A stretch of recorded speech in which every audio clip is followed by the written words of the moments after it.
Imagine walking into a Nash dealership in 1953 and finding a low Italian-bodied sports car beside the tall American sedans. The price tag was nearly $5,900. A new Corvette cost $3,498. But the expensive Nash-Healey had already done something the Corvette had not. Its racing relatives had finished 4th and 3rd overall at Le Mans. So why did a proven sports car cost so much, sell so little, and disappear after only 4 model years? The answer was stamped into its shipping documents. Before one customer turned the key, this car needed 3 countries to exist. If a Nash salesman had tried to explain that price, he could have started by tracing the car backward. The finished Nash-Healey in his showroom had arrived from Europe. Its sculpted steel body came from Pinin Farina in Turin, Italy. Beneath that body sat a chassis prepared by the Donald Healey Motor Company in Warwick, England. And beneath the long hood was an inline-6 engine and driveline that began at Nash in Kenosha, Wisconsin. That international route was not a side detail. It was the entire personality of the car, and eventually one of its biggest problems. Kenosha supplied familiar American hardware. Nash took the overhead valve 6 from its large Ambassador, along with a 3-speed transmission and overdrive, and sent the major components across the Atlantic. Healey supplied the lighter sports car thinking. His workshop created the chassis, suspension, steering, and the compact proportions that turned family car machinery into something far more ambitious. For the first production model in 1951, the aluminum body was made by Panelcraft in England, and the car was completed at Healey's Warwick Works. Nash records list 104 examples for that model year.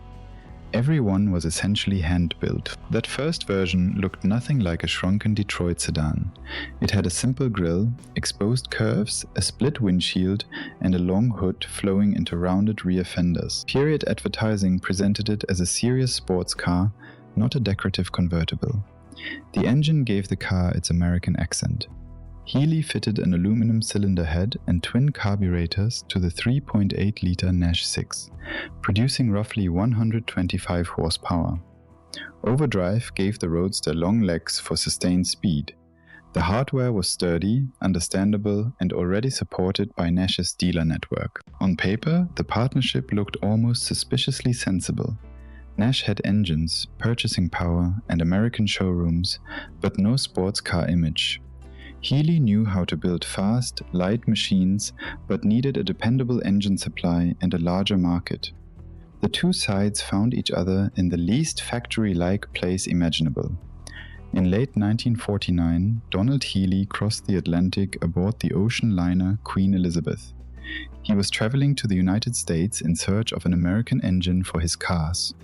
On the ship he met George Mason, the head of Nash Kelvinator. The exact conversation has acquired the haze that follows any great automotive origin story, but the agreement that emerged is well documented. Nash would supply drivetrains, Healey would build the sports car. Nash dealers would sell it in America. The ocean liner was more than a romantic setting. It predicted the whole project. This sports car would be created through movement, with ideas, components, and completed machines crossing national borders before global manufacturing became normal. There was still one question. Could a Nash-powered Healey do anything serious on a racetrack? The answer arrived before the showroom car did. At the 1950 24 Hours of Le Mans, Tony Rold and Duncan Hamilton drove a Nash-powered Healey to 4th place overall. The result was extraordinary for a new partnership built around an engine related to one in a Wisconsin family sedan. The car returned to Le Mans, but the greatest result came in 1952. Leslie Johnson and Tommy Wisdom finished 3rd overall and won their engine class. Only the two factory Mercedes-Benz 300 SL coupes finished ahead of them. That podium matters because it removes an easy explanation for the Nash-Healey's failure.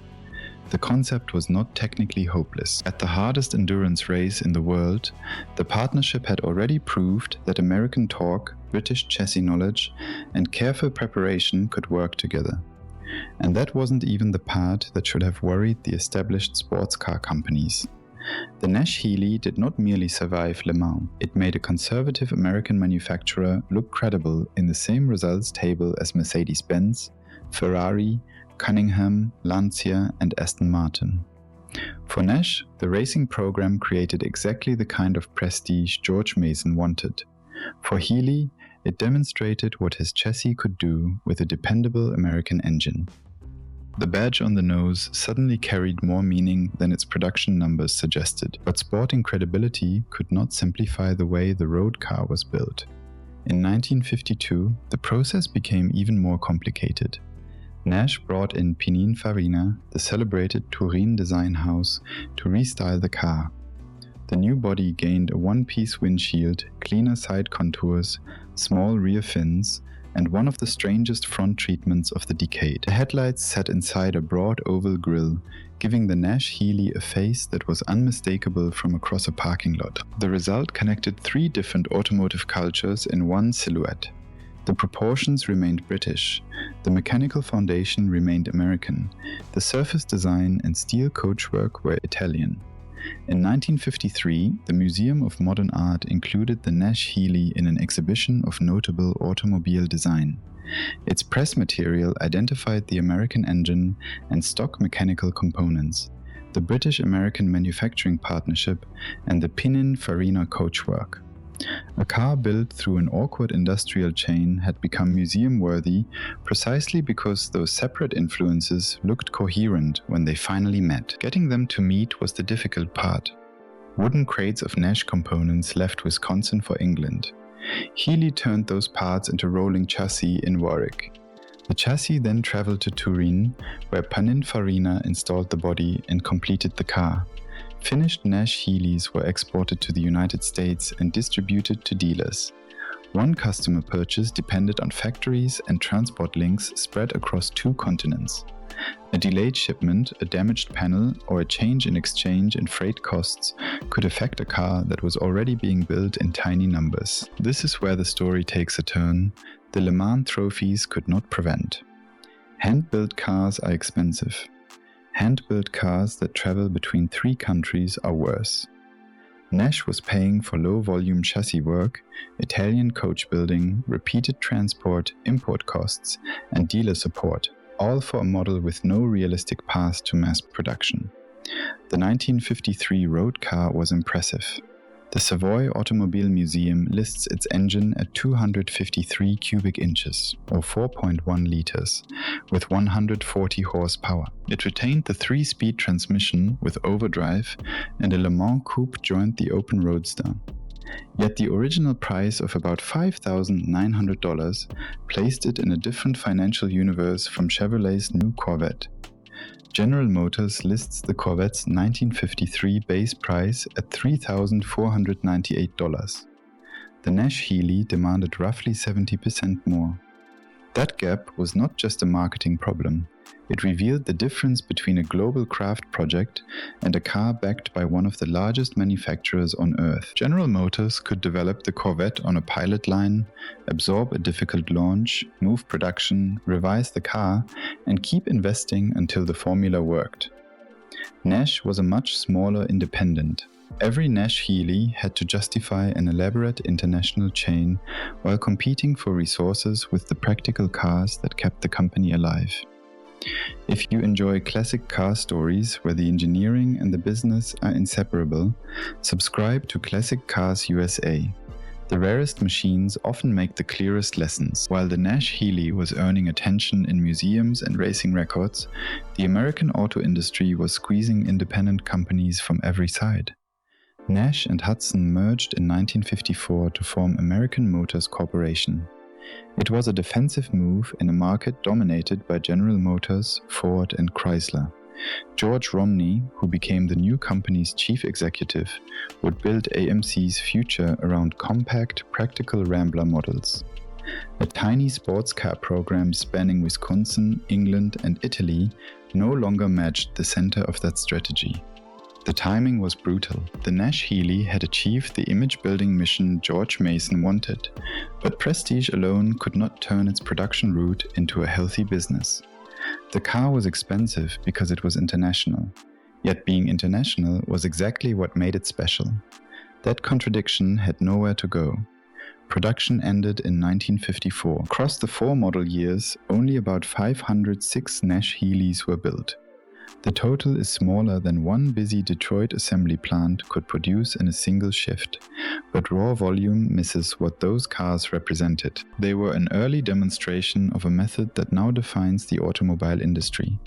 Modern cars routinely mix design centers, engineering teams, suppliers, software, and factories from several countries. A vehicle can be styled on one continent, engineered on another, assembled on a third, and sold everywhere. Container shipping, digital design, standardized quality systems, and enormous production volume make that coordination possible. The Nash-Healey attempted its version with ocean liners, freight schedules, paper drawings, hand-shaped panels, and a production run measured in hundreds. That is the deeper reason its story still matters. Calling it an American car, a British car, or an Italian car misses the point. It was all three, and every national contribution was essential. Remove Nash and there is no engine supply, American sales network, or George Mason sponsorship. Remove Healey and there is no chassis, racing knowledge, or workable sports car. Remove Pinin Farina from the later models and the familiar grille, steel body, and visual identity disappear. The same collaboration that made the car possible also made it hard to repeat cheaply. Collectors can argue about whether the original English body or the later Italian design looks better. Racing fans can point to the Le Mans podium. Nash historians can see a brief flash of glamour from a company better remembered for ramblers, reclining seats, and practical engineering. But the shipping route connects every version of the story. Kenosha made the mechanical heart.